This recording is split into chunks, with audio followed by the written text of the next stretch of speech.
I came across this article, which I just think is really funny, and I hope you agree. Okay. So, here's the title from Metro News. Walkouts at screening of film about 10-year-old android and her daddy. The film depicts a humanoid robot programmed to do what daddy wants.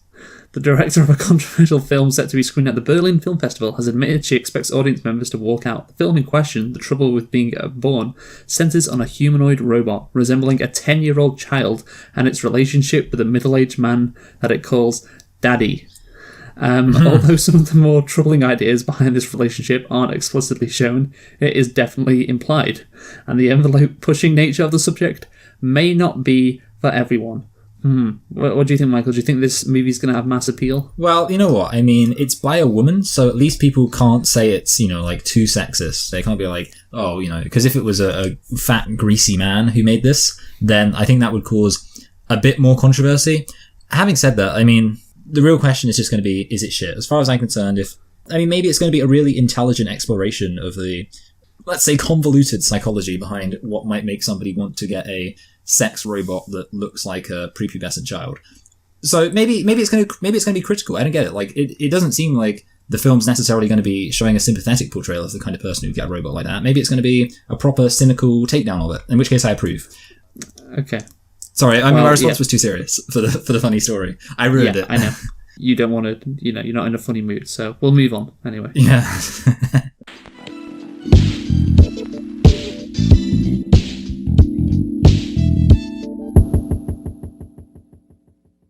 Hello and welcome to Select and Reflect, the movie review podcast where we look at films that have come out in the near and distant past. We give them a couple of watches and evaluate them beyond first impressions. I'm your host Michael, and I'm joined as always by my co-host Luke. And this week we are finally concluding our Ostravaganza. Is that good? By looking at Bohemian Rhapsody, which of course won Best Actor for Rami Malek and Best Editing. And we're also going to be looking at A Star Is Born, which was also nominated for Best Picture. We've looked at every single Best Picture nominee so far, apart from A Star Is Born, and at the end we're going to be talking about which of the Best Picture nominees we think was the Best Picture. So Luke, why don't you tell us a thing or two about Bohemian Rhapsody? Yeah, sure thing, Michael. Yeah, you're right. We're going to rank the Best Picture nominees from last year. That's what we are going to do. Anyway, so Bohemian Rhapsody is a 2018 biographical drama film about Freddie Mercury, the lead singer of the British rock band Queen. It was directed by Bryan Singer. I wonder what he's up to nowadays. Yeah, Best Picture nominee. Surely he's going to do some great things in the future. Did you ever see that Onion article that was like to play the character of Freddie Mercury? Rami Malek immersed himself in the role of somebody who knew nothing about the dozens of paedophilia allegations against Bryan Singer. Brilliant. Yes, it was a great headline. The Onion at its best. Screenplay by Anthony McCartan and produced by Graham King and Queen manager Jim Beach. It stars Rami Malek, Lucy Boynton, Gwyneth Lee, Ben Hardy, Joe Mazzello, Aidan Gillen, Alan Leach, Tom Hollander, and Mike Myers. It was released on the 2nd of November 2018 in the United States and the 24th of October 2018 in the UK. And Michael, can you tell me the budget for Bohemian Rhapsody? This is a very guessy guess because I really have no idea, so I'm just going to go for 45 million. Yeah, that's a very good guessy guess because it's 50 to 55 million. Oh, good. Well done me. I'm a hero. Yeah. And can you now tell me what the box office return was for Bohemian Rhapsody? 215 million. No, it was more than that. Let's go for 265 million. Like how you still agree way it was off. more. You only increased it by 50. You're going to have to increase it by about 500. Blimey, 700. Wow. Clearly, people like Queen a lot. And then an extra 200. Well, how much did they make that? 900? 903 million at the box office. Holy shit! I really had no idea. Yes, and later we're going to talk about why this movie was so successful.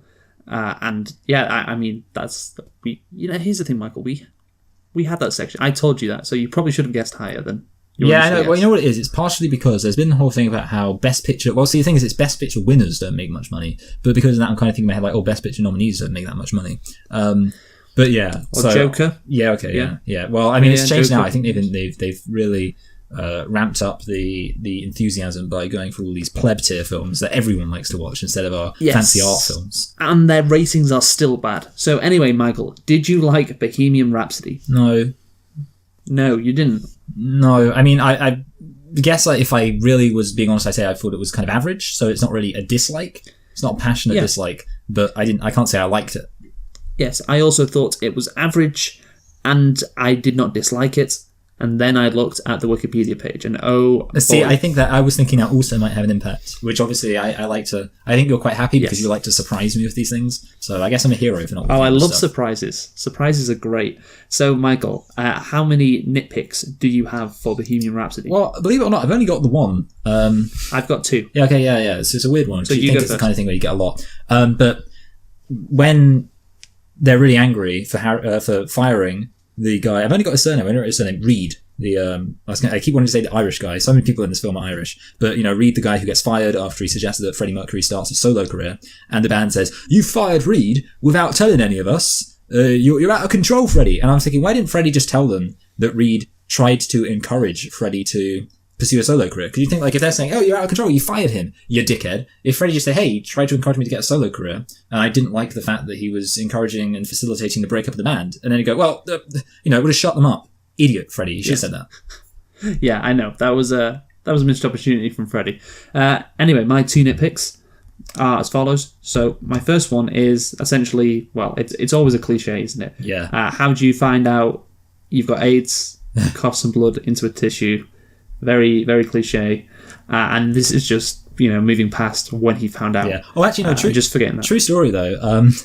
When I first saw that, I thought, is that real? Do you because obviously it's such a cliche. I thought because AIDS, it's an immunodeficiency. That's what it stands for, autoimmunodeficiency syndrome. And I was thinking, would that really cause you to cough up blood? Like, surely that would be kind of obviously, if you get pneumonia and you die from pneumonia, then you cough up blood. But surely AIDS would actually cause that.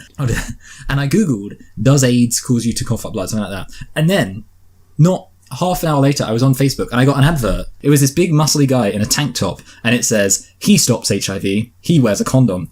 And I was just sat there like, I think Facebook thinks I'm gay now. But yeah. Well, no. When did it mention homosexuality? No, okay, so I guess it's just the fact, I assume it knows I'm a man.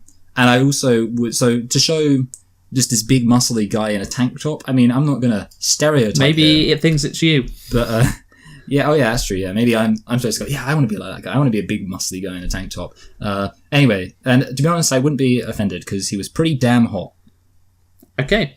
Well, my second nitpick is about Mike Myers. So obviously he plays Ray Foster, this manager who lets Queen walk out on him. Yeah. And there's, in the Live Aid performance, there's this shot of him like stewing in his office like, look at all the success Queen have had. I'm like, it's 1986. Queen have been incredible for a decade. I'm pretty sure, like, he shouldn't be mad. Like, all the success that they've had. His whole family has been keeping it. There's actually this tragic art story and emotional journey in the background about this family whose manager dad gave up on Queen, and they're like, their quest is just to keep him from ever finding out about Queen's success. Whenever the TV is on featuring Queen, they just turn it off. Like, they're power's gone out. Talking about the Queen, Elizabeth II. Oh yeah, she's doing really well. And he's like, and every day he'll kind of sit there like shaking, deliriated, being like, I always knew that Queen band would never amount to anything. I'm like, yes, you're absolutely right, Dad. Yeah, I just one love day that. Just sat home and he hears life, and he's like, they've lied to me. Anyway, nitpicks all Wait a done. minute. This band is good. It's popular. What? Oh my god. Yeah, so that was absolutely ridiculous. Just one of the many ridiculous things in this movie, because we are going to start off by talking about the plot. Well, we're going to start talking about the formation of the plot, Michael, before we actually go into the plot. We're going to talk about Sacha Bohemian Baron Rhapsody. Cohen. Yes, that's one of the things we are going to talk about. But we're going to start off, doing this movie, Bohemian Rhapsody, a little differently.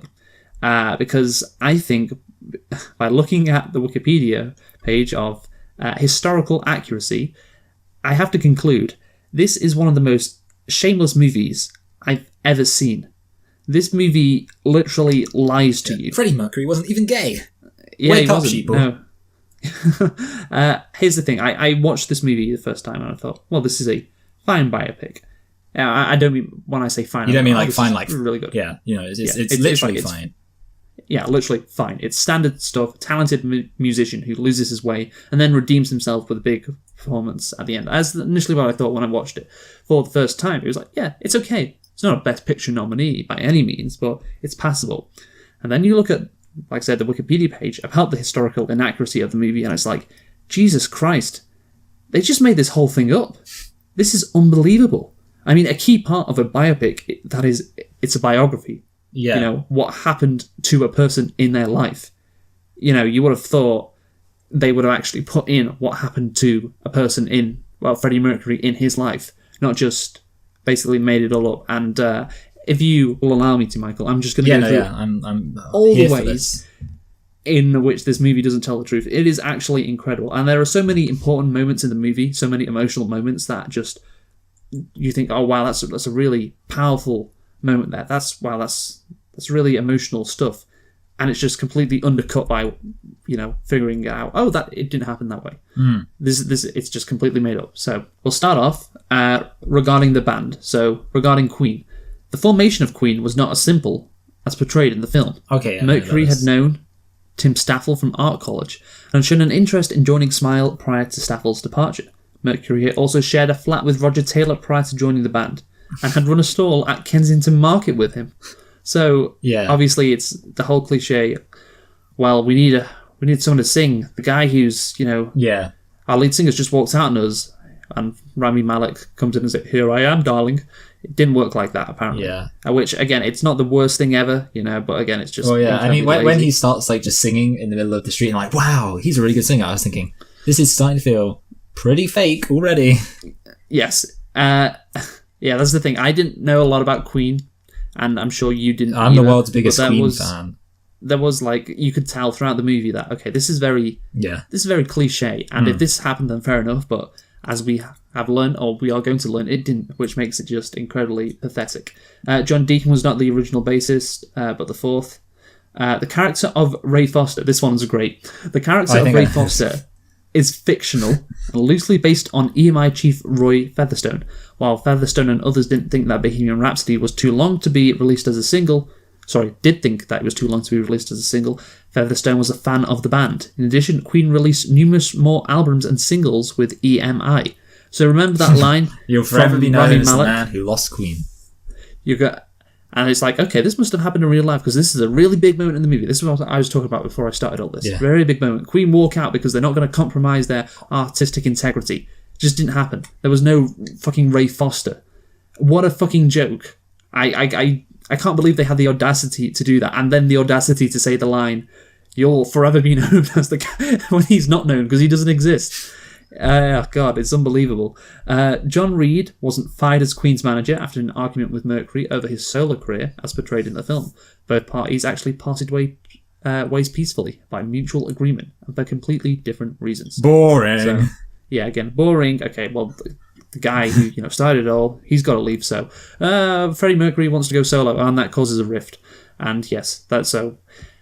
Maybe not the worst thing, but still pretty deceiving. Freddie Mercury was not the first Queen member to release a solo project. Mercury's solo debut, Mr. Bad Guy, was released in April 1985. Wow. Previous to this, Taylor had released the single I Wanna Testify in August 1977, and the albums Fun in Space and Strange Frontier in April 81 and June 84, respectively. May had released the EP Starfleet Project in October 83. Granted, this is never claimed in the film, though it's perceived as an implication. So yes, like Freddie's leaving, he signed a single deal with whatever it was. What a bastard! $4 million. How could you do this? We're like family. And then you read all this, it's like, okay, it's just complete lies. This would have never happened, would it? And here's possibly one of the biggest lies of all, which I was stunned when I read this. Queen never split up, so Live Aid was not a reunion. They released the album The Works in early 1984 and then toured worldwide. The last show of the tour was 8 weeks before Live Aid. They were extremely well rehearsed for the show, did not have to get back into shape as a band. They were also not a last-minute addition to the concert. This is incredible. That's so funny because as I was thinking about this, I was thinking like, wow, that's incredible. You know, there are all these people who, went to this Live Aid performance, watched all these other bands, and then they get Queen on top of that. Isn't that just great for them? But no, apparently the thing is, it wasn't a reunion. I was like, wow, this is an incredibly powerful moment. Their most famous performance of all time, and it was getting back together after Freddie Mercury left. But it wasn't even that. They were performing 6 weeks ago. This was just another performance for them. And of course, it didn't turn out afterwards to be another performance for them because it was the most famous one. But, at the time, it was like, oh yeah, Queen's going to be performing at Live Aid. Oh yeah, they just performed 6 weeks ago. It's not that big a thing. It was just like, fucking hell, man. Fucking hell. How can you just lie like that? Just... that's the thing. It's just deceiving the audience, like me. I was deceived. I was like, you feel betrayed. I do. I feel betrayed. It's like, yeah, that's a really nice moment. It all fits together. And then fucking hell, God, reading that, it's like, Jesus. Again, the word that comes to mind is the audacity to do something like this. The audacity of Yes, the thing is we're like a quarter of the way through here, so we have to keep going. The theatrical release of the film depicts Queen performing Bohemian Rhapsody, Radio Gaga, Hammer to Fall, We Are the Champions at Live Aid. In reality, the performance included Crazy Little Thing Called Love and We Will Rock You before the latter song. The cast recreated the performances of these songs, but they were edited from the theatrical version of the film. Radio Gaga and Hammer to Fall were also shortened through editing. Again, that's not a big deal. Yeah. I think We Will Rock You would have been great, though, because I think that's a more famous song than Hammer to Fall. We Will Rock You. Yes, I think everyone knows that, yes. The Rio de Janeiro concert depicted in the movie as taking place in 1979 was actually held during the first Rock in Rio festival in January 1985. Idiots. Thus approximately 6 months before the Live Aid performance. This is just great, isn't it? The live version for Love of My Life used in the movie scene is taken from the 1985 Rio concert, labelled as such in the accompanying official soundtrack for the film. That's great. So yeah, if you actually look at the actual soundtrack, you'll find, oh yeah, this movie, the movie is telling you it's not telling the truth. So yeah, obviously they kind of had to make it in 1979 because if they put it in 1985, then they're like, well, shit, then it's not really a reunion, then, is it? But yes, obviously that's not that big a deal. I guess, whatever. Who really cares? In a scene that didn't appear in the actual film, was briefly shown in the trailer, Brian May is seen playing his guitar with a bow, which May himself claims to have never done. Again, not that big a thing.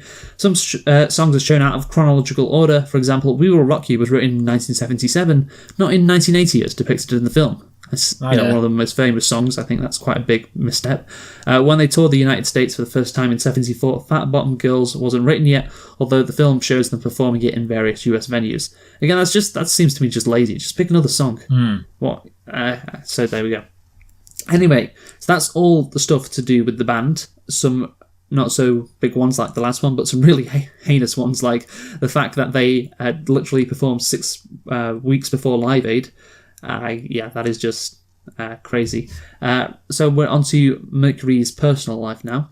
According to Vanity Fair, the film leaves out many details about Freddie Mercury's relationships with Mary Austin and Jim Hutton, tweaking and glossing over precious facts. So, yeah, again, precious facts, more like worthless facts. That was probably expected. Mercury did not meet Mary Austin on the same night he joined the band. Austin briefly dated May, but didn't meet Mercury until he was already in the band. So, again, that's kind of interesting. Yeah. Again, it's just lazy writing. Oh, the same night he joins the band is the same night he meets Mary Austin, of course. Yeah. Just 5 minutes to jot that down. Yeah. Jim Hutton was not a server at one of Mercury's parties. He was the hairdresser at the Savoy Hotel who met Mercury at a nightclub. Again, probably not that big a deal, to be honest. The film's treatment of Mercury's HIV diagnosis received particular criticism. Ooh. I think this is one of the other heinous ones, with Jasper Reese describing it in The Spectator as the most callous rearrangement of the facts. The time at which Mercury learned he had HIV is disputed, but generally it's usually given as between 86 and 87, not before Live Aid in 1985, as depicted in the film. Taylor said that the other band members were not made aware until early 1989. 4 years, Michael, 4 years after that Live Aid performance. And that's the thing, one of the crucial things about the ending, performance at Live Aid is Mercury, of course, is a reunion with the band, but the other thing is he tells the band he's got AIDS. And so it's really emotional. It's like, damn, we're a family, we're going to go out there and show the world, how good we are. We're doing this for you, Freddie, you're a legend, all of that kind of stuff. And they didn't even know. And Freddie Mercury didn't even know either. Again, it's just like the whole emotional crux of the last scene is just completely fake. It's not there, Michael. It doesn't exist. To make all of that up, is pretty quite something. ballsy. Pretty ballsy. Again, Jasper Reese saying the most callous rearrangement of the facts is completely accurate. Nothing more to say on that, really. And the last one, this is quite a big one. The portrayal of Mercury's relationship with Paul Prensa was also met with some debate. Oh, yeah. Both May and Taylor have supported the view that Prensa's partnership with Mercury was a source of friction within Queen. May stated in his book, Queen 3D, that he, Prensa, was certainly responsible for leading Freddie off on a different path, and it would be fair to say that we parted in terms that were less than good. While Taylor revealed in the Queen documentary, Days of Our Lives, that he was a very, very bad influence upon Freddie, hence on the band, really. However, Prensa's family have disputed the film's depiction of his and Mercury's relationship, stating that Prensa did not hide details of the Live Aid concert from Mercury, and that he parted company with the band after Live Aid had been held. So yeah, that makes sense that he didn't hide the details of Live Aid from Mercury, because of course they weren't supposed to at the time, so he wouldn't have needed to, I guess. Yeah. Wouldn't have had the opportunity to. In real life, Prensa was a former radio DJ who became Mercury's PA in '77 after the release of Queen's A Night at the Opera, and not early in the band's career as the movie suggests. Again, another quite big thing you'd suggest. And yeah, just we'll switch around the the date for a few years. He also did not disclose details of Mercury's sex life on a German talk show. But in an interview for The Sun, how wonderful, Yeah. The Sun newspaper after he no longer worked for the band. According to Mark Blake's book, Is This Real Life?, Queen roadie Peter Hint claimed that Prensa was fired for holding a party in Mercury's home. So it's kind of suggests that, yeah, he was a bad guy, didn't do good things, but he wasn't as bad as was made out in the movie. But again, I think you can use your creative license there a bit. But the thing is that, what he does, you could say, well, he was a bad influence, okay, they stretched that. But what he actually does in the movie, he didn't do in real life. And that's pretty fucking key, I'd suggest. One last one, sorry. The backstory of Mercury's family was also criticised as inaccurate. In one scene, his father tells him how his family had to flee his birthplace, Zanzibar, with just their clothes on their backs. In reality, they had a 6-month window to move to their new Middlesex home, which again isn't that big a thing, I guess. But yeah, just thought I'd mention it because it's the last one. So yeah, there you go, Michael. Again, I'd say the two most awful ones are the fact that Freddie Mercury didn't know he had HIV before Live Aid, and he also didn't tell his fellow band members, undercutting that emotional moment, and also the band wasn't broken up. So the whole last 30 minutes is just, well, obviously the Live Aid performance was recreated faithfully, but the context behind that was completely different, and so it does feel like the movie deceived you and lied to you, and hence why I said it was incredibly shameless. So yeah, anything else to say? Yeah, I mean, I am a big defender, I think, of changing the narrative in a biopic to make it more cinematic. But this film, it not only takes the cake, Luke, it takes the whole damn wedding buffet. It takes the piss, mate. It's so, and I was thinking about it. Obviously, we're going to talk about this film later, but A Star Is Born is a fictional film based on an archetypal story about a star rising to power that has been remade 4 times or something. It's basically a story that's been knocking around for as long as there's been cinema, really, A Star Is Born. And yeah, A Star Is Born felt so much more real than this film. And that's the crazy thing about it. It feels like at this point, you're not even looking at a real human being. They neutered this film with the changes. And that's kind of how I felt, even though I didn't know the full extent of it, because I obviously hadn't read all this stuff. I'd heard about it. But as I was watching, I was just thinking, this film feels so kind of bland, or not necessarily bland. Obviously, it's got the emotional beats, but the emotional beats feel very kind of manufactured. And it's obviously, in a way, it is, like you say, shameless that they would basically rewrite it to make it way more, hit way more of those emotional beats. But also, it makes the film, I think, feel so much less real, and it kind of feels like it's not really we're gonna a get film. onto that. Yeah, it's not really a film about Freddie Mercury. It's a film about Music Man who happens to just have big teeth. Yeah, exactly. So essentially, well, we're going to now talk about how did it come to this. So how did this monstrosity of a movie get created? Because that's really what it is. Is Frankenstein an apt comparison? Because obviously, from what I know about Frankenstein, didn't turn out how Dr. Frankenstein intended. But also, I don't know. What do you think about that comparison? Yeah, I'd say Frankenstein. I mean, what's a good example of something which did turn out as intended? Someone tried to make a monster. I think we'll go for the bad Lex guy. Luthor. I was thinking of the mutant zombies in Resident Evil 3. That's a good one, but I'm thinking Lex Luthor when he created Doomsday in Batman v Superman. The absolute classic. I love it. Yeah, that's true. Yeah, we could do an X-Men film, seeing as, it's Bryan Singer. Yeah, But we don't watch X-Men because we're not nerds. Yeah, Bohemian Rhapsody is the cinematic equivalent to Doomsday in Batman v Superman. Yeah, I like that. Yes, but how did it come about anyway? So this is off Wikipedia. Plans for a film about Queen were revealed in September 2010 by the band's guitarist Brian May, covering the period up to Live Aid in 1985. The film was to feature Sacha Baron Cohen as Freddie Mercury. Yes, I had heard about that. Yes, with Graham King to co-produce and Peter Morgan to write the screenplay. Brian May confirmed in April 2011 that the production was moving forward. He approved of Baron Cohen as Mercury, but had reservations about the project's possible direction. The band's concerns focused on avoiding any harm to Mercury's legacy. In July 2013, Sacha Baron Cohen left the project due to creative differences. Yeah. Allegedly, he had wanted a gritty R-rated tell-all focus on Mercury, while the band hoped for a PG-rated film. Following Baron Cohen's departure in December 2013, Ben Whishaw was mentioned as a possible replacement to play Mercury. Also at this time, Dexter Fletcher was selected as the film's director. Fletcher removed himself from the project early the following year amid reports of creative disagreements with King. So I assume that was the same thing. Yeah. He probably wanted to tell, like Sacha Baron Cohen did, a gritty R-rated tell-all kind of movie, and Brian May and Graham King and probably the band's manager as well, who was involved in this production, Miami guy, Miami Beach, I think. That's his name, right? He has, what was his first name, like Jim or something? So they didn't want a movie that got too deep. Too edgy. Instead, too edgy. I wanted like a movie that did explore Freddie Mercury's life to some extent, because you've got to do that, but they didn't want to harm his legacy in any way, as put it. And then you get this movie. They wanted a film with just a bunch of cliches and just very cookie cutter, I guess is the phrase.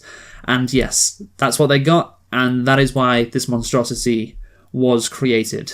And so basically blame the band really for doing this. Yeah. Yes. And I just want to, of course, because here's the thing, a bunch of critics, we'll talk about why this got nominated for Best Picture, but a bunch of critics obviously have the same take as you and I on this and said this is shameless, this is awful, what the fuck is this? But some critics didn't. Do you know who Fraser Nelson is, Michael? No, not immediately. He's the editor of The Spectator. Do you know what The Spectator is? I know it's a newspaper. I think Boris Johnson had a column in there back in the day before he was our Prime Minister.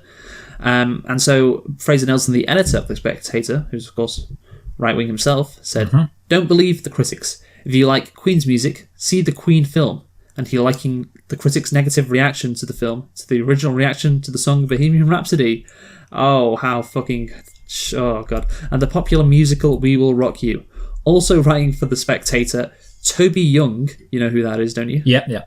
Everyone knows who Toby Young is. Again, just one of the absolute worst people to ever walk the face of the earth. Described the film's success at the Academy Awards as a triumph over snobby film critics. So here's the thing, you go down the Wikipedia page of film criticisms, the critics' reception, and these are the only two people who say anything positive about it. Fraser Nelson and Toby Young. Like, the two of the worst people in the world. Like, they get it wrong again. Not even about politics, but they still get it wrong. Just amazing how awful usually people with shit politics have shit takes on films. It's true. Well, they just have shit takes on everything. Exactly, yeah. Consistently shit. Yeah, and Toby Young is incredibly dumb. And again, Timothy dumb.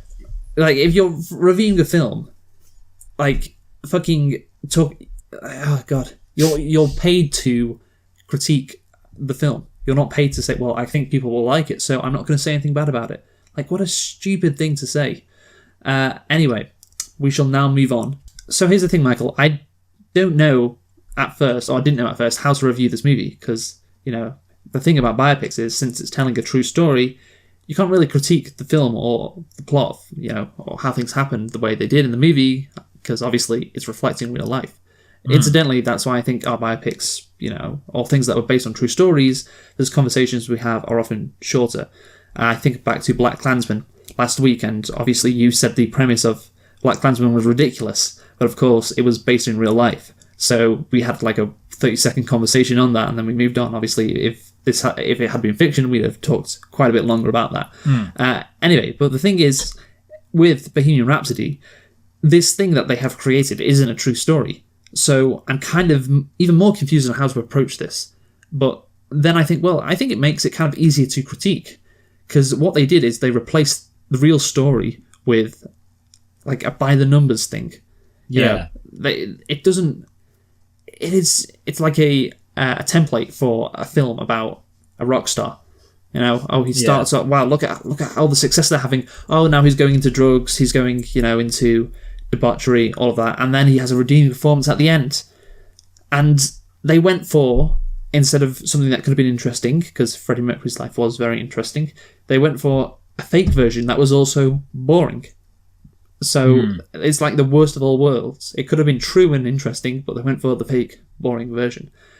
So yeah, what did you have to say on this, I guess? Everything about the plot is wrong. It's so generic. It's so lame. Like, that's kind of what I thought when I was watching this. It's very cheesy. And again, it's ultimately, you can almost feel a biopic. I agree with what you said about how, in a way, you can't really criticize it because, and especially like when we're talking about big linchpin parts of the film, you can't really critique it. But I will also say there is the flip side, which is that most of the time for a biopic, there's lots of things that are going to happen in somebody's life, and therefore you can often, for example, criticize the decision to show certain things. For example, in the case of Vice, obviously, that was almost a complete beat-by-beat retelling of every single aspect of Dick Cheney's life, and the problem with that film is that it didn't really try to weight the film in any way to tell an actual story centered in one position. It was just, oh look, this happened, then this happened, this happened. With this film, it doesn't really matter because so much of it is just nonsense, and just also the dialogue is so lame.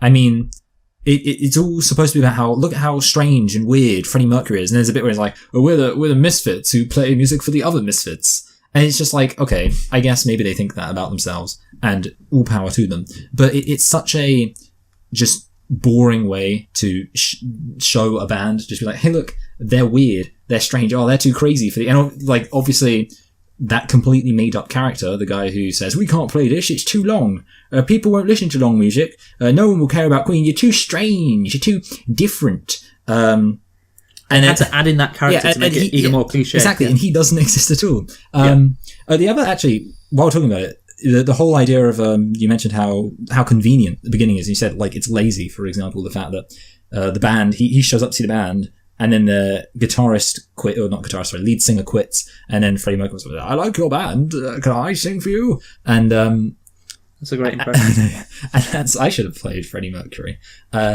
And that's obviously so cliche and so lazy, but it also massively jumps over the actual moment of their success. They become successful pretty much overnight. Like, it's so crazy how their success works. They basically say, they play... Oh, yeah, this is a massive issue I had as well. Yeah, they play the one band the one song at the club, and then I feel like next thing is them in the van driving to go play at some other club, and they're like, oh, we don't like playing at clubs. And he says, why don't we sell the van, and then we can get an album.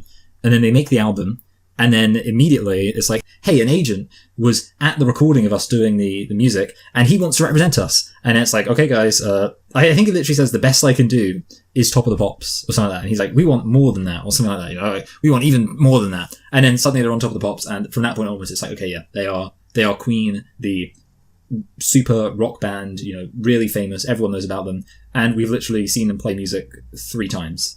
Well, you think of the stages that they went to. It was like, okay, well, I think when the van breaks down, one of the members of the band says, like, we sell out every student union bar or whatever in the country. It's like, okay, that's a big jump. Yeah. Like, that means you're pretty popular. Could you maybe show the development of that, like Rami Malek, playing obviously Freddie Mercury, kind of figuring out, how to become a performer. Maybe he gets a bit of backlash from people saying, what the fuck is this? What are you doing dancing like that on the stage? And then he's like, no, I'm going to persevere. I don't know, something like that, because I imagine that would have happened, but they just skip over it. Again, that would have been like kind of cliche and generic, but yeah, it's just, I guess they just skip over it. And the whole fucking thing about, oh, we need to get on top of the pops. Well, oh, the next scene they're on top of the pops. Yeah. How wonderful. I mean, it's like, wow, okay, this is probably one of the most interesting parts of the movie, the rise, and you just skip all over it because we need to get to the Queen songs, and they wrote a lot of their songs after their rise, obviously. Yeah. So why spend time on focusing how they got to the top?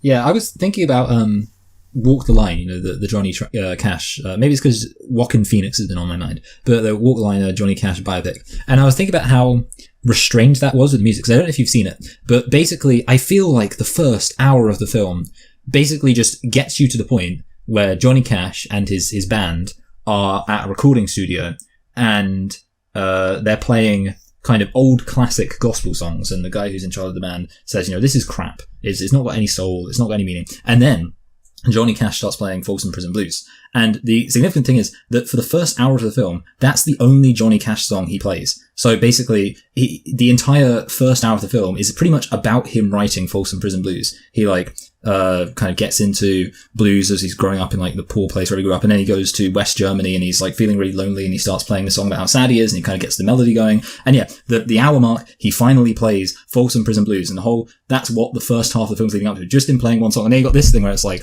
and we're gonna have to talk about this. The fact that every single time, like the number of times they just kind of, it's like they have to come up with every single song just as if it's off the top of their heads. Like I was thinking about how you remember that was it the Imitation Game, the one where Benedict Cumberbatch played Alan Turing? And yes, one of the things I remember about that is that there's a scene where he kind of, I can't remember what it is, but he basically has like a eureka moment where he's like, suddenly, you know, he sees something at a pub, and it just suddenly, oh yeah, I understand how to crack the Enigma code now. And obviously in real life, they went to Bletchley Park and spent hours looking at all these numbers. That's boring. They can't do that. So you got to have him just work out, oh, I know how to do it. And it was like, that was this. But for every single song, you know, there's never any moment of them just sat there going, you know, like trying to come up with a melody, going, oh, I don't really like that. You know, let's fiddle around with this. And, oh, you know, that lyric's a bit hackneyed. We'll change this. You know, maybe these lyrics would better go with this song. No, instead it's just like, we decided we want to do a song where the band can join in. So we were thinking they just go, and then they just start singing the lyrics, and it's just like, and like they start having a fight, and they go like, oh, I've got to break it up, and then they start playing the riff to, it's like every single thing, it's like there has to be just stupid thing that happens, and it's like, okay, oh look, we've got a song now. There's never any moment of them actually coming up with the music. It's just it comes out of their brains just magically. So unrealistic. Yeah. That's what I got from this as well. Of course, you know, you watch it back, you look at the Wikipedia page, you know, after watching it, and you're like, okay, this isn't true, obviously, but while you're watching it, I think we mentioned this at the start, there is some part of your brain going, this is just unrealistic. This won't happen like this. This is just too perfect, and too, I guess it's just perfect is the word for this to happen. It has to be more difficult than what it was. And I just want to go back, actually, talking about, of course, this is a biopic about Freddie Mercury primarily. I was thinking, well, you mentioned Johnny Cash, and I was thinking, I haven't seen the movie, but I imagine that you get to know Johnny Cash a lot. Oh yeah, definitely. Yeah, really. Yeah. And you don't get to know Freddie Mercury. Here's the thing, characters tell you a lot about Freddie Mercury. There's always characters throughout the movie telling Freddie Mercury, like, oh, you're this, you're that. And I would love it at the start of the movie if there was like 15, maybe even 20 minutes just dedicated to, you know, Freddie Mercury early in his life, just being a fucking baggage handler in Heathrow Airport like he was, instead of like 20 seconds, 20 minutes of life they have before that the success. They have that line about where he says, oh, before us, you were a baggage handler in Heathrow. And I was just sat there thinking, was he? Like, did they ever For actually 20 seconds. Yeah, because I literally was like, I just couldn't even, like, obviously, you're later on in the film at that point, you've just forgotten all of it. So the fact that, and that's the thing, I think it's the problem of, because it's so convenient that he just kind of strolls in and immediately becomes singer of the band, because the band immediately becomes a success, and because every single time that they sit down to write a hit song that is kind of a classic song that still remembers to this day, considered one of like the all-time greatest rock songs, or, you know, rock, kind of that type of rock song, they do it so easily that when it's like, oh, you know, without us, you were nothing. You were a failure. You weren't getting anything done in your life. You're like, really? This guy who's clearly just fantastic at every single thing he tries, ever struggling at anything? Walked into the band, just like, oh, I can sing, and then there's this point in the movie where I think someone says like, oh, he's shy or whatever, or you're not that confident, you don't know yourself. And I'm thinking, well, the whole reason this movie got into the band was he walked up to the band members and just showed them how well he could sing and said, yeah. I've been singing on this podcast for a while, and I still haven't got into a hit band. Yeah, it's just like, well, and then he says something really competent, like, tell me your offer or something. I don't know, something like that. It's that's a bit different to what people are telling us about Freddie Mercury throughout the rest of the movie. And I just think, like, wouldn't it be so good? Like, just, again, 20 minutes of him not having success, being a baggage handler at Heathrow, showing his character flaws in that 20 minutes. And then, obviously, he has success, and look, he still has those character flaws. Yeah. Even after the success. Because, I mean, he just walks into success. That's what I was really surprised at watching it for the first time. The speed of which... obviously, we talked about the rise, the speed of which he's just in terms of the movie time. He's immediately in there singing Queen. In recording. Just like, well, if you're doing a biopic about a character in Freddie Mercury, specifically about Freddie Mercury, you got to establish him first, and this movie does not do that again because it wants to skip to the good bit. Which is a much better song than anything Queen. I was thinking of that song. Yeah. Skip to the good bit. Yeah. No, of course, I'm joking. Definitely. Queen, more like crap. More like spleen, because spleen's like kind of gross. Yeah, kind of, isn't it? So yeah, just and obviously I have to go back to how shameless this movie is, and we've talked about how cliche it is, how it doesn't establish Freddie Mercury's character, and I'm just thinking, like, this movie lied, and they lied for what? Like, this is the most deceiving movie I've ever seen, and they deceived the audience. And for what? Like, to create this lame, shitty, like, biopic which doesn't go into Freddie Mercury's character really at all, and just skirts around the edges. Like, really is just, again, so disappointing. I think overall, just because, again, it's disappointing because, like, Sacha Baron Cohen's movie, it would have been so much better because there is some really good shit there. Like, you can imagine, Sacha Baron Cohen is an incredibly talented person. Yeah. So you can imagine if he got his hands on this movie and made the movie he would have wanted, it would have been really great. And of course, you'd be removing Rami Malek then. He was one of the was the best part of this movie. So maybe the best combo would have been Rami Malek. Well, I doubt Sacha Baron Cohen would have done a good job as Rami Malek. Maybe the best thing would have been Rami Malek performing, Sacha Baron Cohen writing, and you would have had something that maybe would be a contender for best picture at the Oscars.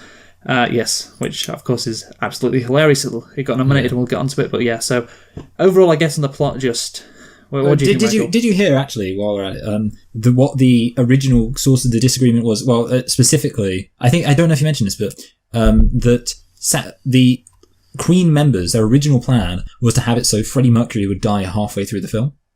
Did you hear about that? No, I didn't. Okay, so they wanted Freddie Mercury to die halfway through the film, and for the rest of the film, the next half of the film, to be about how the band coped after Freddie Mercury was dead. And that's Sacha Baron Cohen. He talks about it. He gave an interview, and he was basically like saying that was actually the beginning of the big disagreement, where Brian May, I guess, was like, hey, we want to make it so it's about, we want it to be about Freddie Mercury, mostly about the band Queen, and Freddie Mercury, he dies halfway through, and then the rest of it's about how the band continued about him, and Sacha Baron Cohen's like, that's a terrible idea. And apparently it is a terrible idea. Nobody gives a shit. I mean, of course, some people will, but it's not that. It's like how the band copes with Freddie Mercury's death. Well, I imagine they'd be very sad. Yeah, exactly. I imagine they wouldn't like it that much. Yeah, they go, wow, he died much earlier than he did in real life. We didn't even, I can't believe that we didn't even see him when we were performing in Rio 6 months ago, but I'm glad he's told us he's got AIDS. No. Yeah. Anyway, the other thing, I mean, obviously we kind of were slightly covering this, but the other aspect of the film is sort of the downward spiral that Freddie goes down, which pretty much, I guess it doesn't really work, apart from anything else, because you've got this guy, Prentner, who is Paul Prentner, that's it, yeah. He is kind of a villain. When I was watching it, I was thinking about Yoko Ono. that's the main, because he broke up the Beatles. And obviously, you mentioned how there's some disagreement over whether or not this guy was as bad as they say, and obviously probably wasn't as bad as they say. But the problem is, by having him there, playing as much of a role as he does, it kind of removes Freddie of his agency, so that you, literally, obviously you get the scene where Paul's, gets invited to, well, first of all, his wife's like, oh, I guess she's not his wife anymore at this point, but she's like, hey, is Freddie there? I want to talk to him. And Paul doesn't tell him that his wife called. And also he keeps Live Aid a secret, which is hilarious considering I'm going to go out on a limb and guess that didn't happen. But so he keeps Live Aid a secret. And all of this stuff basically means that Freddie Mercury isn't really doing anything. He's just being manipulated by this Paul guy. And then once at the end, he kind of just breaks off. He's like, I got rid of your poison, you asshole. And then he becomes just perfect again, or basically. So it means it's not really his character. It's just, he dated some guy who manipulated him into kind of doing drugs and neglecting a lot of his responsibilities. But yeah, you don't really think like, Freddie Mercury became, and it's kind of weird because they almost set it up. They set it up so it would kind of make sense where obviously he has that period where he's really lonely when he's in the house and he's like, come have dinner with me. And then the guy's like, I've got to go hang out with my wife because I'm straight. And Freddie Mercury's like, that makes me so angry. And then he's like really sad and he's lonely and he calls people and then he has that party because he's like, I'm lonely, so I want to have a big party. And you think like they're setting up naturally for Freddie to progress into somebody who takes drugs off his own volition because he's lonely and sad and feels isolated. But instead they'll like have this gay Irish guy just come in and be like, hey, you look like you could do some drugs. There you go. And he's like, okay, I'll have some drugs, I guess. And then later on he's like, hey, someone else comes in, the wife, and she's like, hey, maybe you shouldn't do drugs, you dickhead. And he's like, oh yeah, okay, I guess I won't have drugs anymore. That's it. Yeah, that's his character role. I know like again, you can't. They didn't want to disparage Freddie Mercury too much. Yeah. So there has to be other characters telling him what to do, and he's just he's just there. He just exists. Like he's being manipulated by this Prentice guy. He's not actually making the awful decisions that he made by himself. Because we can't have Freddie Mercury look too bad. Yeah, it was all this Prentice guy. That's why he did what he did. He would have been an upstanding citizen wasn't for that guy. But yeah, I guess overall I'm just thinking and how the band's influence, that was probably the main element of why this movie is as bad as it is. About how safe it is, which is of course completely ironic considering how not safe that Queen were. There, of course, Bohemian Rhapsody, as was said in the movie, which was true, it was unlike anything else that had ever been, put on, British airwaves at the time. And so you have this incredibly revolutionary style of music, and then you have, in contrast, a movie which is the complete opposite of that. Just by the numbers, the safest possible down-the-line movie you could make, which, of course, given the source material is disappointing, but I just find it very ironic, the contrast between the two, wouldn't you say? Yeah, definitely. It's quite something. Yes. Okay, so I think we should go on now to the editing. Oh, good. Yes. So, of course, this movie, I don't think we should spend that much time on it because I think everyone knows this movie won Best Editing, and it is edited awfully. And I'm not just saying that because I've seen those viral videos. There was points where I was watching this movie and I was thinking, what the fuck are they doing? And this is a scene, and it's not the viral scene, it's the scene where Mary and Freddie are talking about how Freddie's gay. Yeah. And I was thinking of that too. Yeah. Oh, you were thinking of that scene as well? That was the one that made me as well notice it for the first time. Yeah, because like there's this scene where Mary turns, she's facing the window. You see her facing the window, and then she turns around to speak at Freddie, and so you think, okay, now it's going to cut to Freddie, but it just cuts to her again, like in a different position. Like, what the fuck was the point in that? Yeah, it's like a jump cut. Why did you cut there?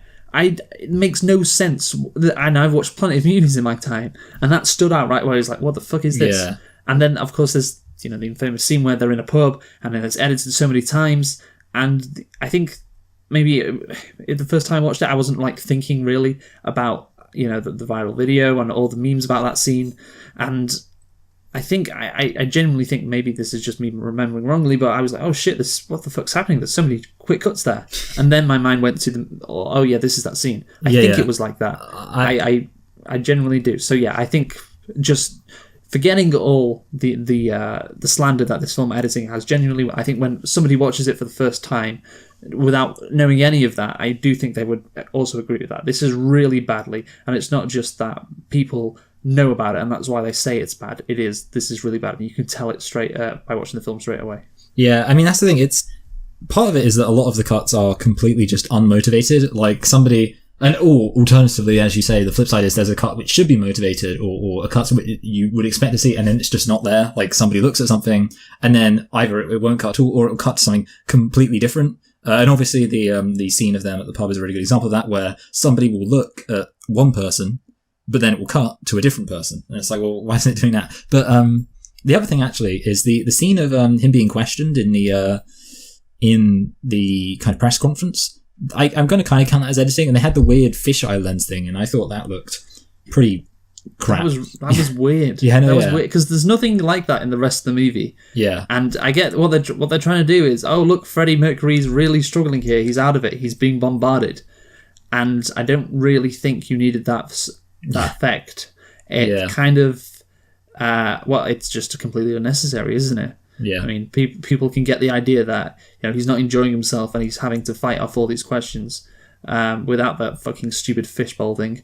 Yeah. That's my thought on that. But the other thing is, like, obviously I'm a big fan of the Coen brothers, and I'd say one of the things the Coen brothers are really good at, second to writing, is editing. And the Coen brothers are very famous for, and also the way they kind of arrange their shots, but they're very famous for the kind of pacing of their editing and the fact that there's a real rhythm to it when characters are having a conversation, and it's kind of often you'll get like a moment of silence, but the cut will kind of give you an impression of what the characters are going through, because you can kind of, how long the cut lands on will kind of give a sense of discomfort and things like that. Like, the Coen brothers are really good at using cutting to get across emotions, and the amount of times when you just get like moments of silence and it just cuts to everyone, even people just doing nothing, and it just makes it feel like the camera's just like, there's no kind of emotional intent behind the editing. It's just like, oh, I just thought I'd let you know what this guy's doing if you're curious, if you want to look at them. But there's no like, I'm showing you this for a reason because, this person's sad, or, I'm holding on this to make you feel the weight of the emotions. It's just like, oh yeah, if you want to know what this guy's looking like, here's a quick look at that. Oh, and then we'll look at this guy.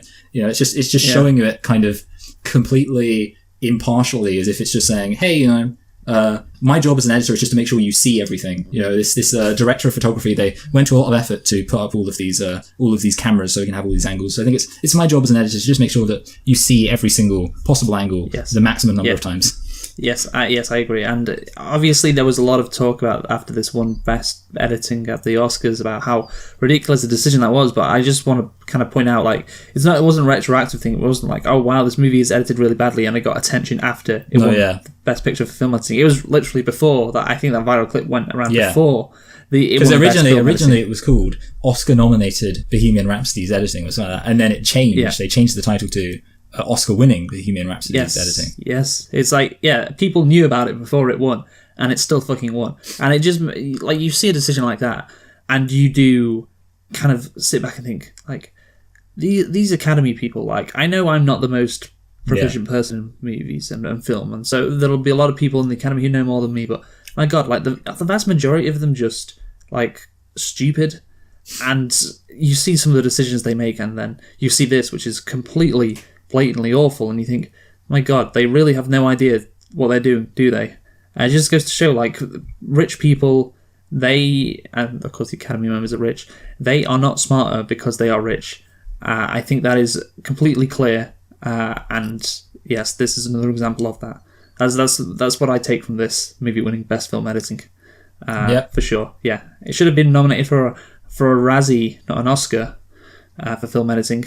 Even though Razzies probably doesn't have that because it's quite a boring category, and they have much more fun categories. But nevertheless, I stand by my joke. So shall we move on to the acting now, Michael? Right. Acting. The bloody hack! Can you believe that this won Best Actor? Oh, let's talk about a load of crap. No, I'm kidding. Yes. The acting was a good choice. Rami Malek is incredible, and I was thinking before watching this, I was like, okay, how is this going to stack up to Dick Cheney in Vice?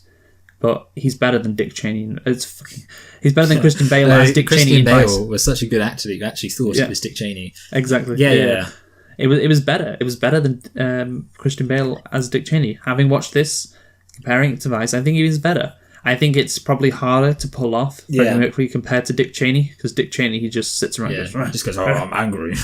It's like winning an award for playing Richard Nixon. I mean, just go, well, my cheeks are very flabby.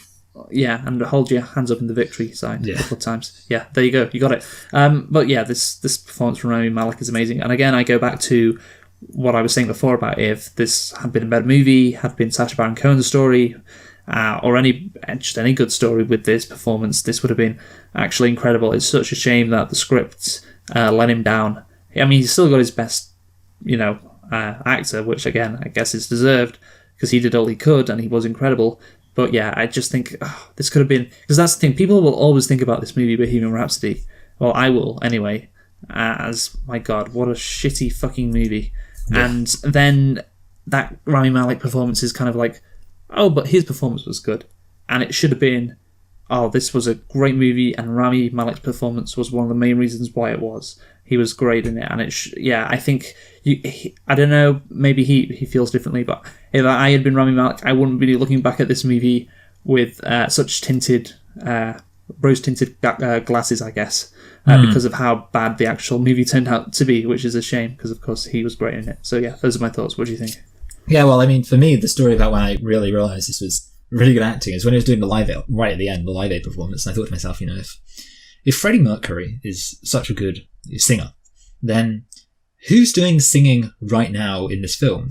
Is it Rami Malek? If it's Rami Malek, then he had to, learn to be a good singer. And then I thought to myself, there's been a lot of singing in this film.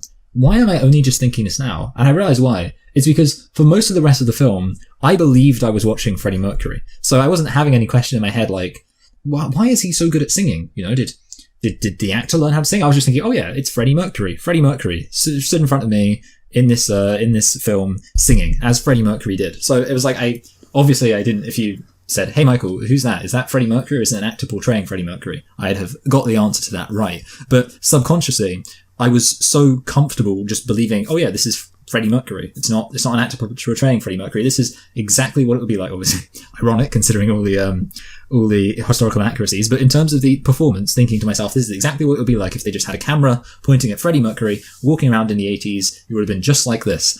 So I was, yes, very convinced by the acting, and I also thought, again, it was a pretty emotionally convincing performance. So obviously there were issues with the script in terms of conveying emotion.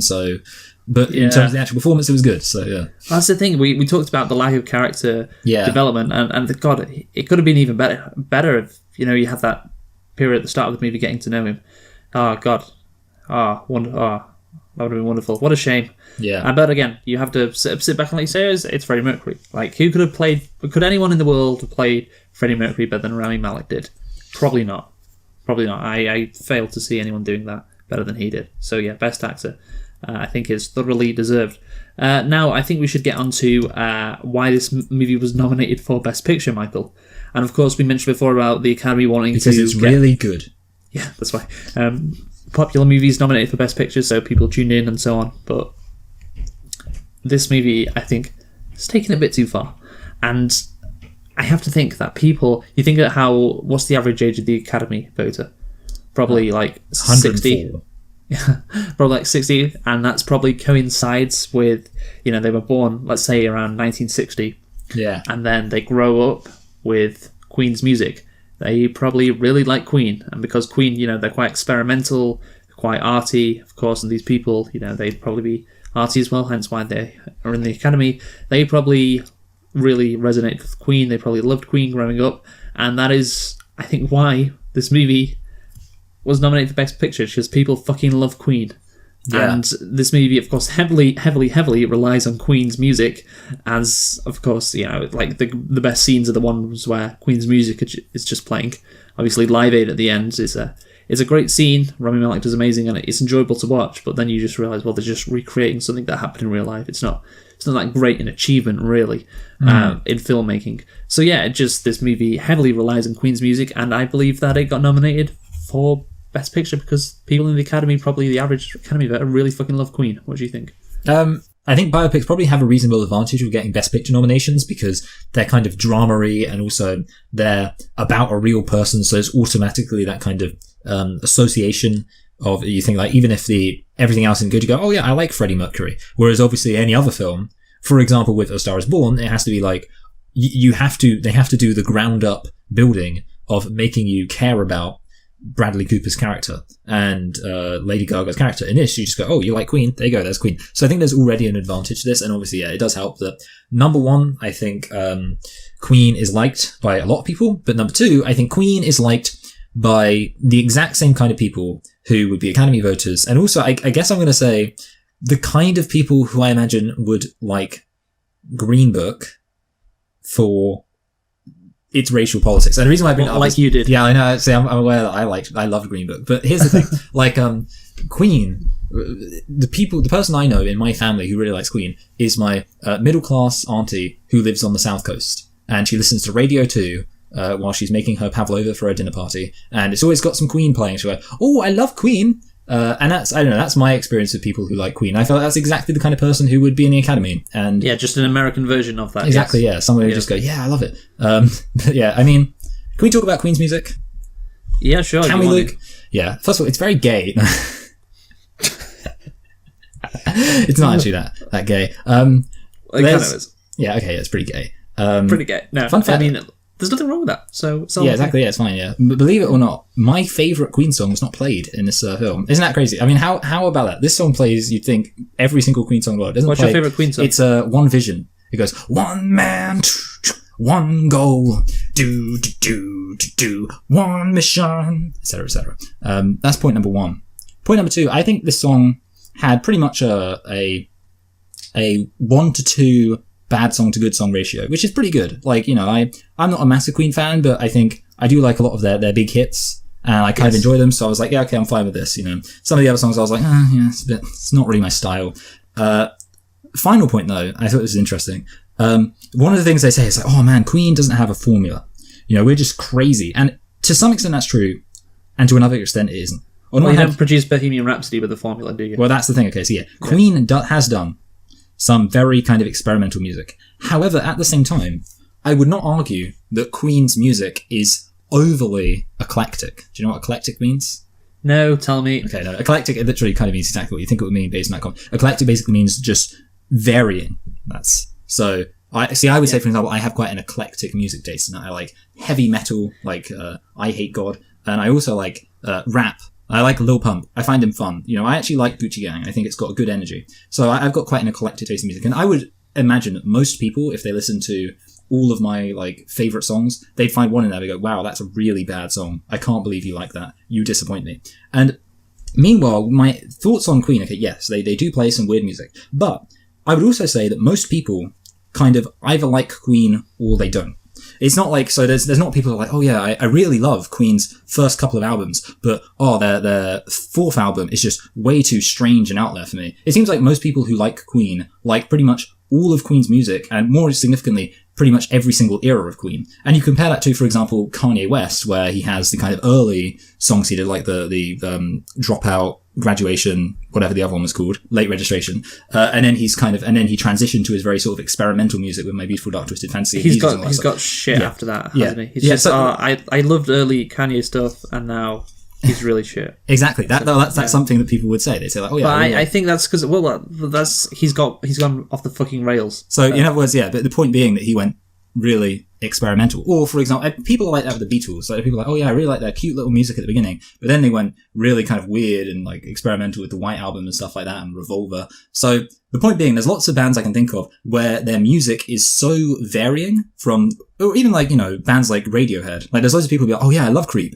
and then listen to most other Radiohead songs and be like, oh no.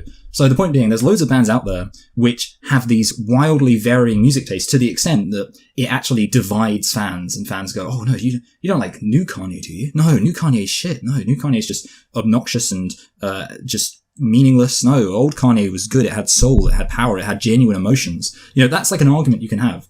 Gold Digger definitely had that. For sure. But with Queen, no, people are just like, oh yeah, you like Queen? It's like, oh yeah, I like Queen. Yeah, I like the Queen. Like people just like all the Queen songs. People like all the Queen classics. People are like, oh yeah, I like Bohemian Rhapsody. I like No One Bites the Dust. I like We Will Rock You. I like We Are the Champions, etc., etc. People just like all the Queen songs. You don't get that with Kanye West. Someone else like, oh yeah, my favorite Kanye West album is My Beautiful Dark Twisted Fantasy. Point being, Queen does have a formula. Okay, well, it kind of has a formula, I guess. But yeah, I guess maybe they're just so talented that they can basically make just anything continue work throughout their whole, you know, career essentially, and just still produce incredibly good songs. That's the thing. I was thinking watching this movie, like again, I know Queen, I'm not a massive Queen fan. It's like, my God, they produced so many hits. Yeah, I didn't know. Like, so many. They didn't even touch on some of them. And it's just in this movie, and it's just like, wow, these guys were extremely talented. Obviously, they'll never be as famous as the Beatles. They're still number one, but yeah, the Queen is definitely right up there. And I mean, obviously, I'm not a music historian, but I guess I'm in a good position because of a casual music fan, and I was just like, wow, all these songs, yeah, they were made by Queen. Wow, they are maybe underappreciated, perhaps. Yeah. See, I remember when I first kind of, I don't know, heard Queen, and there were loads of songs which I had no idea were from Queen. Like the two ones which I remember not knowing were by Queen and then finding out they were by Queen, not in this film, but at different points in my life, were We Will Rock You and We Are the Champions. Like, because obviously, and the main reason for that is because I both knew them pretty much from football. Like, We Will Rock You, people do that, and I didn't know Who Wants to Live Forever was Queen. Yeah, I didn't know that. Yeah, there's another one. It's like, oh yeah, that's another famous song, and look at that. But here's the one that really just blew my mind, because I only found it out with this film. And I was like, it was insane to me, because I've heard it sometimes, and it's the, ooh, you make me live. Like, I always thought that was kind of like a song, just a song that's been around for ages, like in the 70s, maybe by the same people who did Sugar Sugar, or something like that, like just a generic happy song would have been from the 70s, like, ooh, you make me live. And that's a song which really doesn't even sound like it's from Queen to me. But well, exactly, so they're not formulaic, so you just... Yeah, okay, yeah. I know, but that's the exception that proves the rule. That's how it is. I think Bohemian Rhapsody is the exception that proves the rule. So Galileo. Oh, actually, by the way, I will say this. I don't actually like Bohemian Rhapsody that much. I do, because it is fucking crazy and it's great. Like, that's the thing, to piece that together and to make it work is incredible, and it does work, and I really do like it. Yeah, I mean, like, I'm not going to say, my attitude towards Bohemian Rhapsody... This has turned into a movie... music. Yeah. I'm just going to say, like, for me, my problem with Bohemian Rhapsody has always been, like, it comes on, and I'm like, okay, yeah, that's fine, whatever. But I've never felt any compulsion to seek out Bohemian Rhapsody. I've never, like, thought to myself, I really want to listen to it. No, yeah, it doesn't mean it's bad. I'm just saying, like, I guess if I say, like, for me to really proactively like a song, I'd have to be like, oh yeah, I really want to listen to, that new song. I'd look it up on YouTube and be like, yeah, just jam to it. Bohemian Rhapsody, I'm just like, oh, someone's playing Bohemian Rhapsody at this party. That's my favourite Queen one is when he goes, hey yo. I was expecting you to do that. Oh, sorry, yeah. I know. I'm really bad at that. You've been fishing for that all day, and it's just not happening, is it? All right. More like Gayo. Okay, I think we should now move on. Talking about why this movie was so popular. As we mentioned, it grossed 900 million. It's kind of piggybacking off why this was nominated for Best Picture, because people in the Academy, as we both said, like Queen, and people watching this movie. Again, a lot of old people who perhaps after they want to see Bohemian Rhapsody thought, oh, I'll check out that new Green Book. That looks good. Afterwards. Yeah. So, I guess it's why do people, I guess, like this carefree kind of shallow, false depiction. Shalalalo. Okay, we'll get on to that later. Yeah, depiction of Freddie Mercury's life in an incredibly interesting. He's an incredibly interesting person, and I think the success it got was because it was shallow. It was like not true. It wasn't despite it. It was because it was so fake that this movie got so much success. And obviously, look at the box office, 900 million, incredible amount of money for a budget of 50. And this movie reminds me of another movie that overachieved and had music in it, or it wasn't musical, I guess, which is also Straight Outta Compton. No, which is also formulaic, ahistorical slop, which is, can you guess, Michael? Came out 2 years ago with Hugh Jackman. Oh, The Greatest Showman, of course. The Greatest Showman, a movie made to make people feel happy. And go, oh, wasn't that nice? It all worked out like that. P.T. Barnum. Yes, P.T. fucking Barnum. Oh, God. People like boring, feel-good, inane shit that is just, cliches and so on. I mean, I guess what was the most, the popular TV shows in the UK and America, it's like fucking soaps and reality TV stuff like The X Factor and Strictly Come Dancing, just like mind-numbing shit. And you realise, like, okay, this is... people just like that. And again, this is another movie which makes me think, oh god, like the average people should really I don't know, Michael, they should be exterminated. I'm starting to prove Toby Young's point here, being a snobby film critic. Shit. Now I think honestly it's just like it's kind of depressing. It's like you can create an incredible movie, and then that's the thing. It wasn't that it had that massive a budget. It wasn't like a blockbuster. It was only 50 million. Like, there's no reason for it to gross that much, but it did because like people like this kind of stuff. And it's just it's a shame, Michael. It's a crying shame. What can I say? Yeah, I agree. Like that's the thing. Yeah, you're definitely right. There are people out there who just think. I guess part of it is. I mean, it's weird because obviously in order to watch this film, number one, you have to.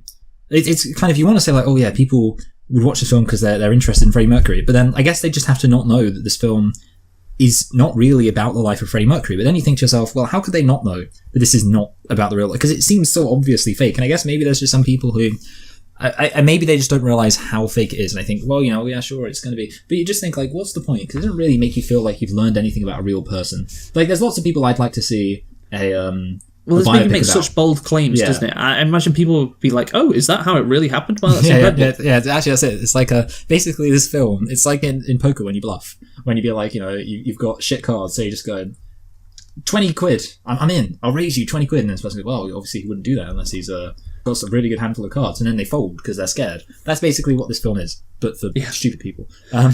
Yeah, that's it. People, but obviously people do like these kind of films. It's weird because obviously. Sometimes I do like films.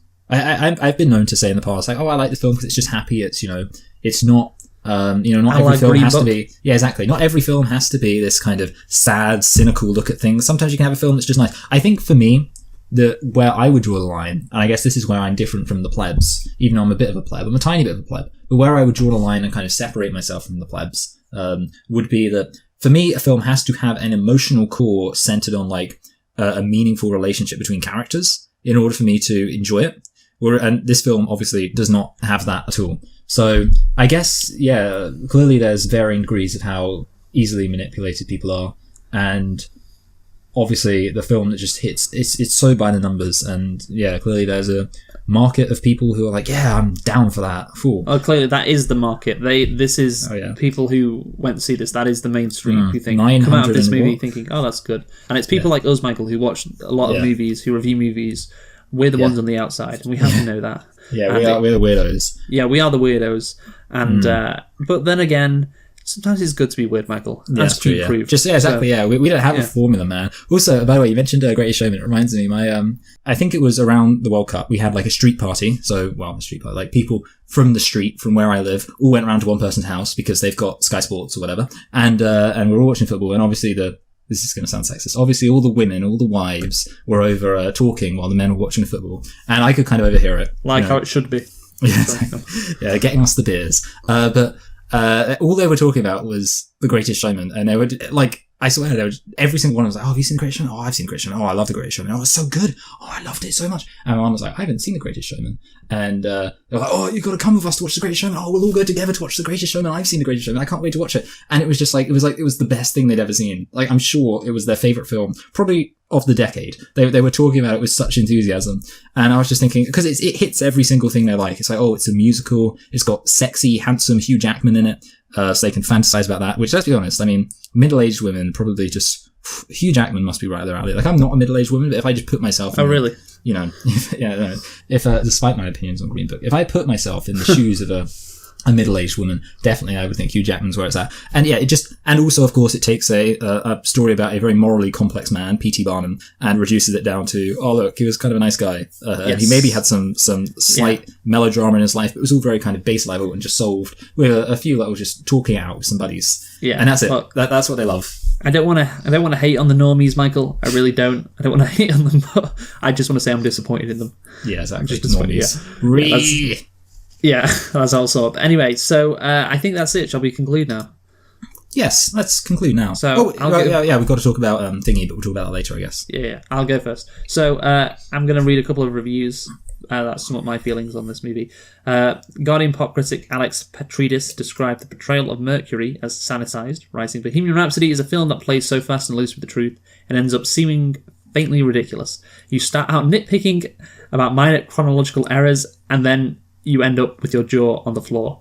And that is how it was for me, I guess. Well, maybe not for me, but when you're reading the historical inaccuracies, your jaw just drops to the floor. And if you were like constantly checking Wikipedia in real time to see if this thing in the movie was correct, you'd be like, well, that should have happened in 77, actually happened in 80. That's wrong. That didn't happen like that. And then you get to the end and you're like, holy fuck, they just made all that up. Yes, and that is, again, shameless. David Ehrlich of IndieWire gave the film a grade of D+, criticising Singer's his direction, and calling the film really embarrassing. He wrote, Queen's music may have been unclassifiable, but their movie is as trite and textbook as it gets. He described the film as a terrible and self-indulgent piece of revisionist history, where the legend is always prioritized over the truth. Yeah, that sums it all up. That's the intention of this movie. The legend ahead of the truth. That's what the band wanted, and they got it. Even when the truth was surely far more interesting. Again, that's just perfect. So yeah, I'm thinking, Michael, this is going to be really bad. I'm looking and I'm thinking a 4 out of 10 for me for Bohemian Rhapsody. A 4 out of 10, and it could have been worse had it not been for Rami Malek's performance. So there you go, 4 out of 10 for Bohemian Rhapsody. Yes, it was. Yeah, I mean, honestly, like I say, when we first started, I said, I didn't like this film, but I didn't dislike it. And obviously, the more you think about it, the more you realize it isn't good at all. And as I think about it and consider it, I realize it's kind of, I'm actually going to mention a film which you might be surprised to hear this film here, mostly because we didn't actually review this film, but I reviewed it at a later point, which is Lara Croft 2, The Cradle of Life. I don't know if you've seen my Lara Croft review on my other channel, soon to be uploaded on this channel. Yeah. But basically, the takeaway was that Lara Croft Cradle of Life, Lara Croft 2, is surprisingly good. It's still a 4 out of 10, but it's surprisingly good. However, what I'm going to do is I'm going to put this film as lower than Lara Croft The Cradle of Life. This is still a 4, and I'm going to put it above Aquaman. So, Bohemian Rhapsody, above Aquaman, below Lara Croft The Cradle of Life, and that's a 4. It's also about films like Ocean's 12, Rogue One, things like that. So yeah, we have now concluded on Bohemian Rhapsody. Very disappointing, obviously, but let's talk about another movie which features a lot of music, A Star Is Born. Yep. So we're just going to spend like 5 minutes talking about this. That's fine. Yeah, not that interesting movie, and it covers all our... Also, I only watched it once. I'm ashamed to admit it, but I only watched it once. Yeah, shame. And obviously we watched Black Panther last year, so yeah. That means we've watched all the Oscar pictures, and for me, Michael, I'll give a quick line on this. It was 7 out of 10 for me. Like, bit of a... Well, I mean, obviously it's a formulaic plot because it's been done like 4 times now, so you know what to expect, and as you said, it's like the tale as old as... Well, cinema or, I don't know, fucking fiction. Like somebody who goes from rags to riches, like Lady Gaga did in this movie, classic tale and all that. And obviously you have a nice twist at the end with Bradley Cooper killing himself. When I say nice twist, obviously it's not good that he killed himself, but I'm saying it's like, oh, that's a bit different. But yeah, just not very... It's... very, very bland, apart from the ending, so that makes me think, oh, okay, that's a bit better. So that bumps it up for me, so yeah, 7 out of 10 for A Star Is Born. Yeah, I was almost the same as you, but I think not quite. So in my head, I thought that the fact that he did kill himself at the end did bump it up for me too. I thought, yeah, I'm down with this. I'm down with somebody killing themselves. But yeah, apart from that, it didn't really emotionally connect for me, and therefore I was considering more of a high 6, or a high 6 based on that. But yeah, maybe I could consider it a low 7, but basically just from watching it, I thought high 6. I didn't actually rank it properly because I figured I didn't want to do that until I had seen it another time, and I probably will watch it another time at some point and maybe give it a better impression. But right now, I just thought off the first watching, I thought high 6 didn't really connect with me. No, fair enough. And of course, I think one of the reasons why it was maybe a 7 for me, the music I think was genuinely good. Oh yeah, you had that song in your head. Yeah, sha-la-la-la-la-la-lo. Which, yes, is annoying, but it is genuinely good. And we can't forget, of course, the Oscars last year with Lady Gaga and Bradley Cooper performing that song. Oh, yeah, they almost kissed. Yeah, well, they almost kissed. Almost got me too'd. Well, that's the thing. I'm pretty sure Lady Gaga's gay, so I'm pretty sure that wasn't going to happen. But still, people had some fun with that. So yeah, that's all good.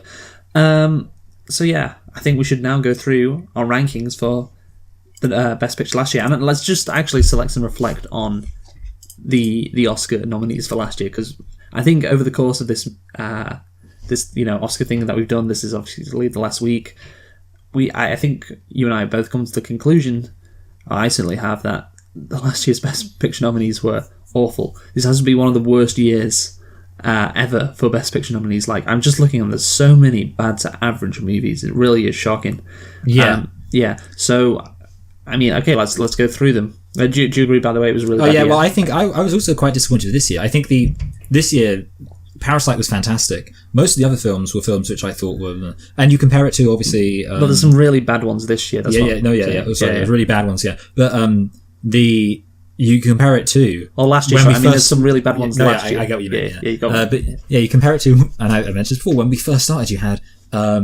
the La La Land, you had Moonlight, you had Manchester by the Sea. These were really powerful kind of films and very artistically made. I'm sure there were some other ones that were great in there too. And it just seems to have dropped off quite hard. But the other funny thing that's about it is that when I remember, because obviously, as we've said before, we tend to look at some more kind of generic blockbusters during the rest of the year, and it gets a bit kind of boring after a while. And then something you've still continue to say is like, oh, but now we get to start looking at Oscar films. And isn't that going to be great that we're going to start looking at Oscar films? And it's like... This year was not great. Yeah, this year it was not great. And honestly, like, next year, I don't know if I'm going to be that enthusiastic about next year. Don't spoil it for me, Michael. Sorry, yeah. But I mean, there were some... I'll tell you what, I'll pepper in some opportunity for example, because there were some ones I really liked this year. But yeah, basically I agree with you. Not great at all. In fact, yeah, this was easily the worst year. So yes. No, for sure. So, okay, let's do the best picture order now. So obviously disappointing year, but we're still going to rank them. So let's start off with the worst. What was your worst best picture? My worst best picture was Bohemian Rhapsody. Yes, in 8th place for me as well was Bohemian Rhapsody, and we both give it 4 out of 10. Obviously, we just did that one. So what is your next worst, Michael? What is your number 7? Vice. Okay, so mine's Green Book. Yours was Green Book, yeah. 4.5 out of 10. What was your score for Vice? It was, I think, a 4. It might have been a 5. Wait, it's hard for me to find. I don't have it so I can see what my score is. You threw this on me, Luke, at the last minute. My score for Vice, it was a low 6. It was a very low 6 for Vice. Okay, so my next one in 6th place is Vice with 5.5 out of 10. So and mine's Green Book. With it's a middling 6. Okay, so you're being more charitable than me currently. Yeah, I am, yeah. I think. Yeah. So okay, we've done 8th, 7th, and 6th. What's your 5th? 5th is Star is Born. Yes, and that's obviously, like, say, high 6. Yes, 5th is also Star is Born, tied with my 4th, which is Black Klansman, they're both 7. So what's your 4th? Okay, yeah. So my 4th is Black Klansman, a low 7. Yes, okay. And my 3rd is The Favourite with 7.5. My 3rd is The Favourite with kind of a middling 7. Yeah. My 2nd is Black Panther with an 8.5.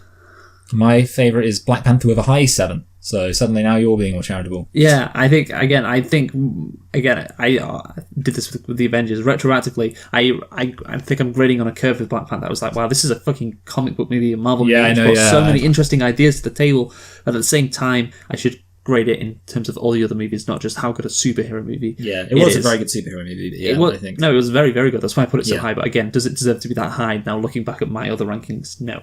So yeah, second best for. But again, if I even put it down to like an 8, maybe the 7.5. Yeah, 7.5. It would be second or third. Again, it shows how weak a year last year was. And then number 1 is Roma with 8.5. Yeah, so we pretty much agreed on everything. The only difference, right, is that we had Green Book. I mean, obviously we rated them different levels, but in terms of the ordering, the only difference is we had Green Book and Vice the other way around.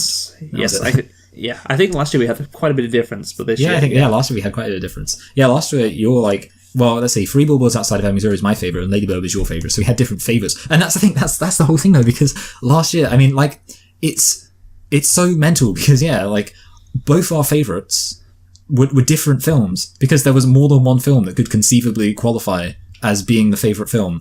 But this Get year... Out as well was in there as well. This year it's just like, no, there's... Like, what else would it be? I mean, maybe, even though it's not my second favourite, I think I could see somebody saying, like, I've said the word favourite so many times, I could see somebody maybe saying the favourite because they were like, oh, I really thought it was quite artsy.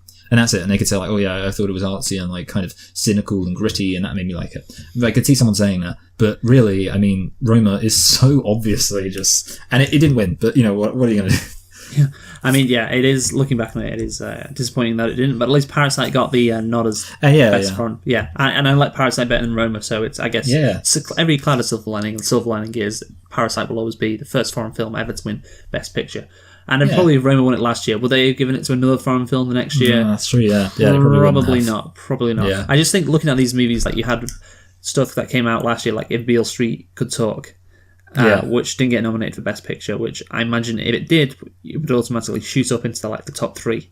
Wouldn't you say? Yeah, Beale Street Could Talk, I have seen it, and I would say it was pretty good. I had some actual problems with the messaging of that film, but I'm not going to get into that now. But it was very artistically made and very well acted. Yes, okay. So yeah, again, just a really shit year, and next year, hopefully, it'll be better. But anyway, we have been selecting and reflecting on Bohemian Rhapsody, Star is Born, From Bit, and all the other Oscar movies, apart from Black Panther, which we did last year. And yeah, so ends the most wonderful time of the year, our Oscar look through. Well, it wasn't that wonderful this year, I guess, but yes, we'll have to wait another year until we see the prestige movies back on Select and Reflect once again. So yeah, what are we doing next week, Michael?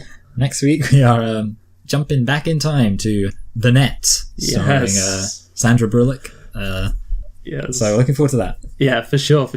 So who have you been, Michael? I've been Michael. I've been Luke. Thanks for listening, and goodbye. Goodbye. Yep.